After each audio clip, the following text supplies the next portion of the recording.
أخت مسلم خرجت عن صمتها ووجهت كلام لمسلم، طلع شتمها في لايف مع زوجته وقال لها باي باي يا عجلة. فقالت له انت هتزمي الرجولة والنخوة والأخلاق والإنسانية لما تقول عليا عجلة؟ على فكرة أنا ما بقتش عجلة اخويا اللي من دمي ولحمي، انا كبرت دماغي منك وتلاشيت خوفي عليك وخرجتك بره قائمة اخواتي.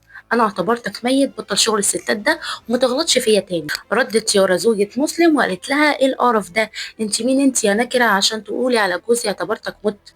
يا رب انت اللي تموتي وتتقطعي تحت عربية ويكلموني نلم اشيائك. ليك يا مسلم لما تسيب مراتك تشتم اختك تبقى بصراحة راجل منتهي الصلاحية. الراجل اللي يرضى يكسر اخته عشان يعيش في سلام مع زوجته هيصحى يوم يلاقي نفسه لوحده، لا اهل ولا بركه ولا ستر. مراتك ممكن تعوضها لكن اهلك عمرك ما تعرف تعوضهم.